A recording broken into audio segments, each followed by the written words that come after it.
సునాదస్వరము December 20.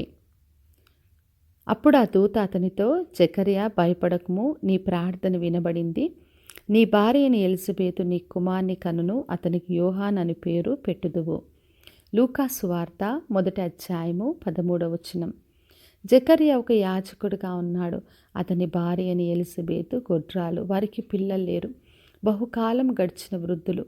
జకర్యా తన క్రమం చొప్పున యాజక ధర్మం జరిగిస్తుండగా ప్రభుదూత వచ్చి, జకర్యా భయపడకుము, నీ ప్రార్థన వినబడిందని చెప్పెను. మరి దేవుడు మన ప్రార్థన ఆలకిస్తాడు. ఎంతకాలం గడిచినప్పటికీ కూడా తగిన సమయంలో మనల్ని దర్శించే దేవుడు. మరి వాళ్ళు బహుకాలం గడిచిన వృద్ధులైనప్పటికీ వారు నమ్మకంగా దేవుని పని కొనసాగిస్తున్నారు. అందుకే దేవుడు వారిని తగిన సమయంలో దర్శించి భయపడొద్దని మరి కుమారుని కంటుంది, అతనికి యోహాన్ అని పేరు పెట్టుదువని వాగ్దానం చేశాడు. మరి దేవుడు తప్పక తన వాగ్దానం నెరవేర్చే దేవుడు. అందుకే తగిన సమయంలో దర్శించి ఆ వాగ్దానం నెరవేర్చాడు.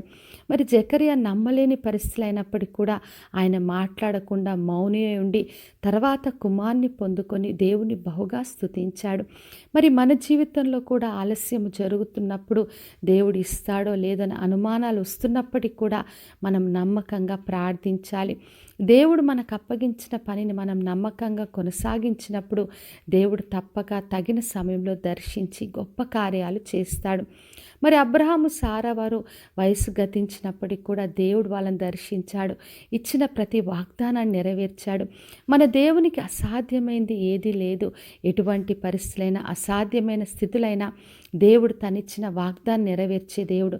కాబట్టి నిత్యం ఆయన వైపు మనం చూసినప్పుడు తగిన సమయంలో ఆయన తప్పక మనల్ని దర్శిస్తాడు. కాబట్టి నా ప్రియ సహోదరి సహోదరా, ఎటువంటి పరిస్థితులైనా అధైర్యపడొద్దు. ఎంత ఆలస్యమైనా కూడా ప్రభు వైపు చూద్దాం.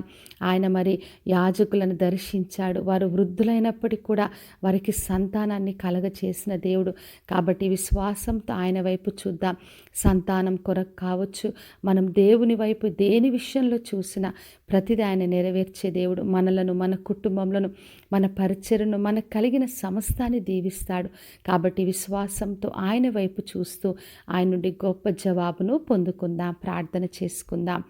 పరలోకమందున్న మా తండ్రి, మా దేవ, ఇరుచిన వాగ్దానం కొరకే వందనాలు. ప్రతి ఒక్కరిని దీవించి ఆశీర్వదించండి తండ్రి.